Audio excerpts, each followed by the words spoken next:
นะน้องเอ้ยสอนกุ้งสอนกุ้งสอนกุ้งน้ำคลองคอนหลวงจันทร์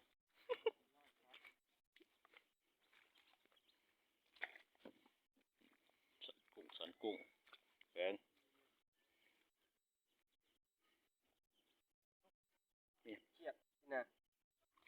จะไปได้แบบนี้เอานั่นลงเลยปะกลางเลยปะที่เรามิดโอ้เขาจะลงยินเหมือนกันเดี๋ยวว่าตื้อนี่นะคือเราแกก็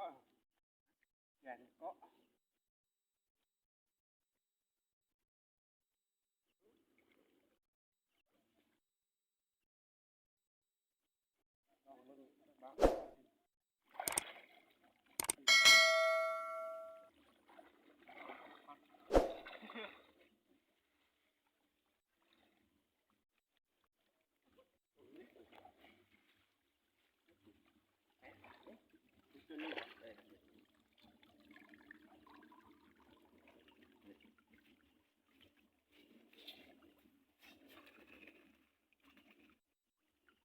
ใส่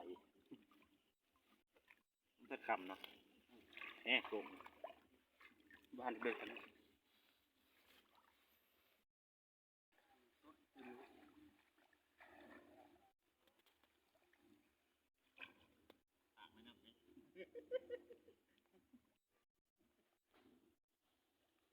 ้อกำลังสอนกุ้งเด้อไอ้น้องเขาสิมานบอกมึงนี่หรือว่าจังไดลองเบิ่ง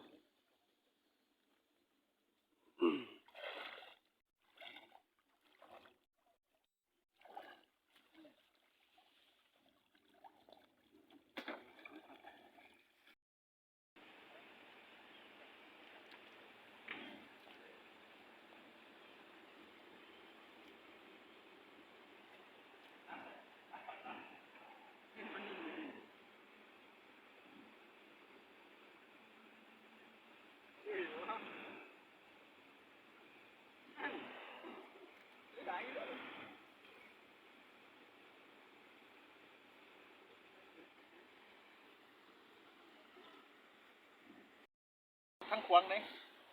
ทั้งควงมันจะเป็นวิดีโอจะเป็นโอ้หลายอยู่เด้อบาทเดียวนี่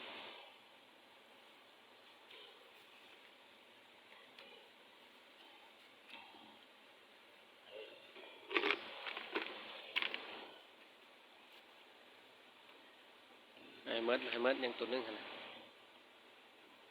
เอาหนอกเข้าไปมากโอ้มันบาทแรกแหกมันพุ่นวะนี่เอาไปเลยจะไปคุณนอนเข้าไปแบบเขา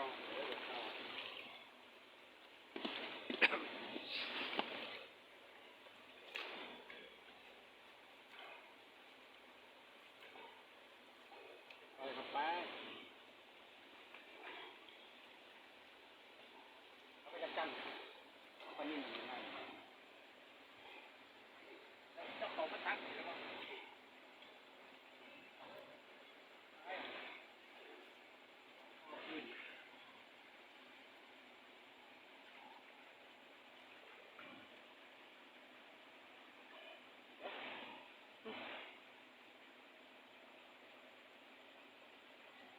การมันอันไหนไหนเดี๋ยวประเดี๋ยวเขามาเขี่ยไปก่อนจับมันไหม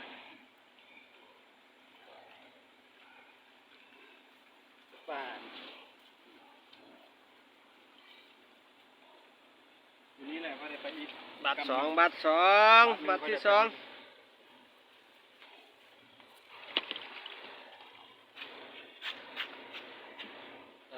มันคือเก่า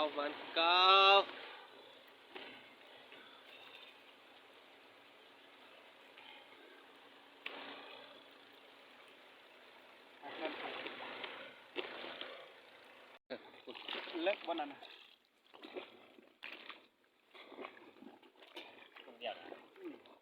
มันก็ไปกับมานี่แหละเพิ่น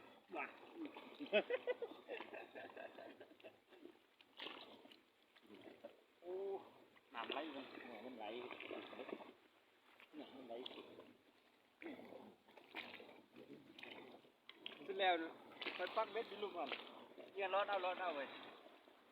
เบ็ดมันบ่เป็นประโยชน์นะมันบ่ปักบ่เบ็ดมันบ่คุ้ม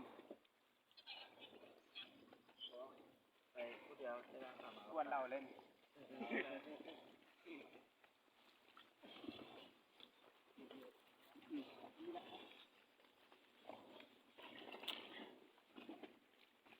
ตัดกุ้งไปปล่อยกัน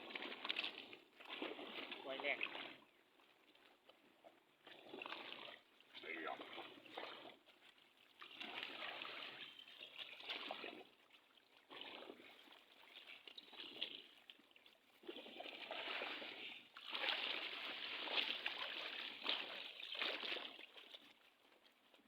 อันนี้ถูกต้องไม่สอนไปก่อนมา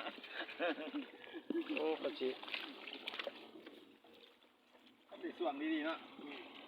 โอ้เห็ดกระเบื้องไม่พุ่งล้วนเลย คันเฮ็ดด่างดีๆบ่คักกูนี่บ่จักเฮ็ด3ชั้นรถยิบติดกัน3อันน่ะนะ3แผ่นแล้วก็เอาลูกแห่ใส่ ยิบเลยได้นี่2แผ่นติดกัน 3แผ่นเอาคักกว่าติมันใหญ่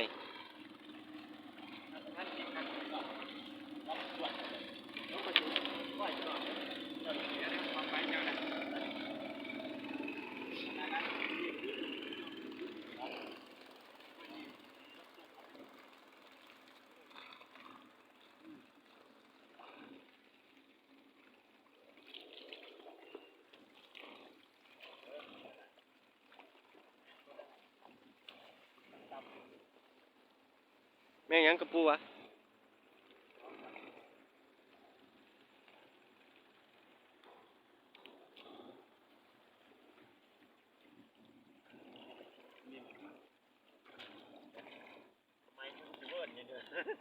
ตอนกลางคืนเลย กลับไปกลับมานี่แหละนี่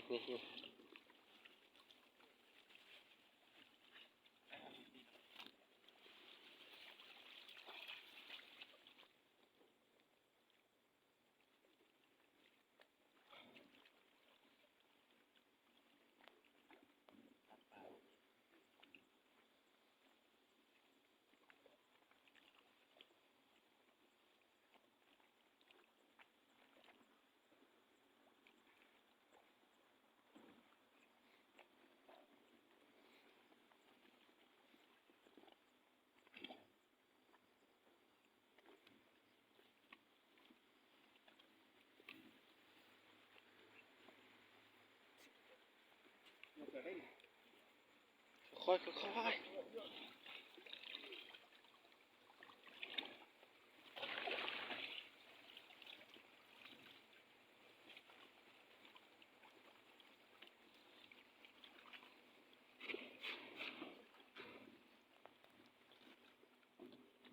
วนี้ยังบ่แม่นตะพังเกียนเลยเนาะยังบ่เฮ็ดเลยเนาะ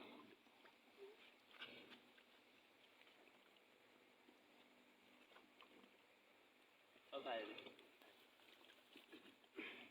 พี่น้องมาหน่อยเอาหน่อยดิแค่พี่กิ๊บอันนี้วะมาดึง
นี่อยากลำบาก